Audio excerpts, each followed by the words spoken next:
It finally arrived.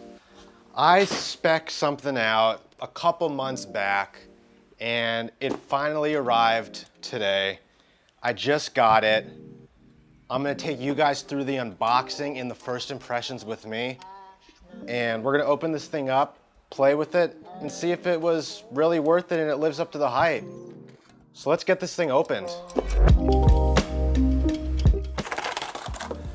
I'll let the anticipation stop.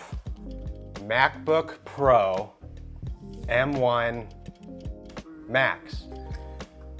Now the question is did I get the 14 or the 16 inch? And if you're watching, leave a comment what you think I got below and you'll see later on this video which one it is. Let's get this thing unboxed. Let's get this thing open, typical Apple form. Get this sliced off. Get the plastic wrapper off. Just like that, this thing loses some value. And if you can't tell already, I was back and forth between the 14 and the 16, and I went with the 16. 16-inch MacBook Pro M1 Max. Went with the silver color, as you can see. So that's the first thing in the box is, of course, the MacBook. Put that aside for a bit. And you'll get your normal Apple design, everything, designed in California. Got your stickers we all know and love. Everyone went and got the M2 Air, but I just went ahead and got an M1 Max. Charging brick. Typical, we know and love. And this year, it's back, and I think back for good and to stay, but we have USB-C to MagSafe. Back for this year. And that's it in the box, just your typical, normal, simple unboxing.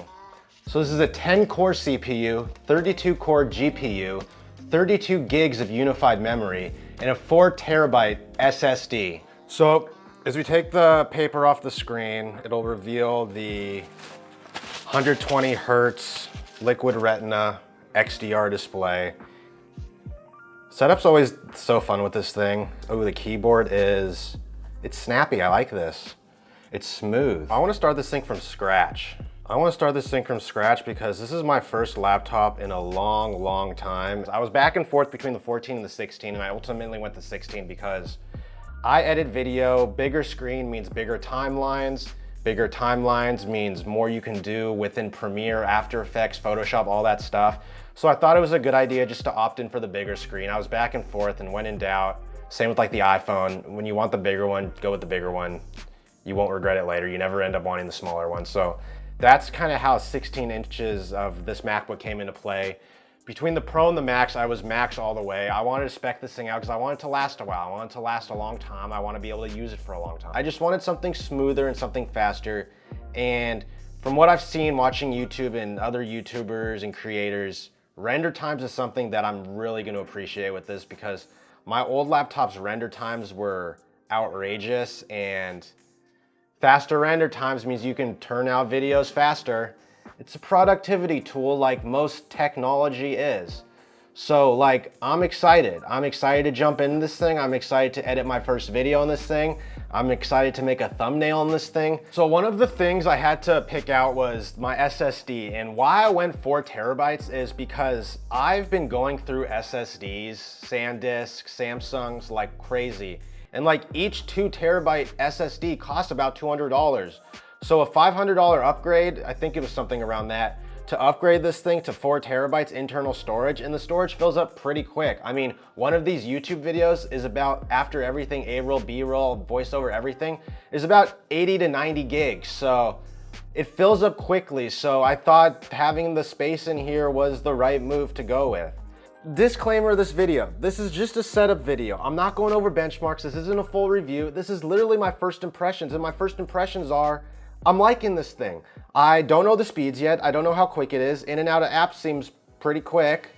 I need to get Premiere loaded on here. I need to get the Adobe Cloud. I need to play with some apps that I've seen. I watched some videos on some apps I want to download. Trackpad is nice and fast and a lot bigger. Keyboard, I'm more of a fan of. So like when we talk about the jump from Intel to M1, it's become tremendous. And I'm gonna talk about the MacBook Air for a little bit that just came out. Now that Apple has their own silicon, the standards are what I'm seeing a lot higher with MacBooks. We saw with the M2 MacBook Air that just came out last week, people are going crazy over SSD speeds. They're going crazy over the fact that it doesn't have a fan. That's an entry-level laptop. If you want to do anything creative or you think you're using something that you think is gonna need a fan, just upgrade. I mean, it's meant for someone who's in Chrome, it's meant for someone who's in Documents. But the fact that you still could edit video on an M2 MacBook Air that's an entry-level MacBook Air is absolutely wild. But this thing is the beast of all beasts. The fact that you can edit things like Red Raw on this computer and you can do it on the go, on your lap in different areas in a laptop is absolutely mind-boggling. And I wanna put this thing to the test. I wanna see what this can do. I wanna check out render speeds, and that's what I'm gonna do. So this is my first impressions and unboxing of my new MacBook Pro M1 Max 16-inch. Hit that like button, hit that subscribe button, and comment below what you wanna see in the future with this laptop. I have a full review coming out, I'll have a 6-month review coming out, and I'll have a day in the life coming out. So make sure you're subscribed below because it helps my algorithm, it helps these videos come together, and you won't miss one. So until the next one, thanks guys.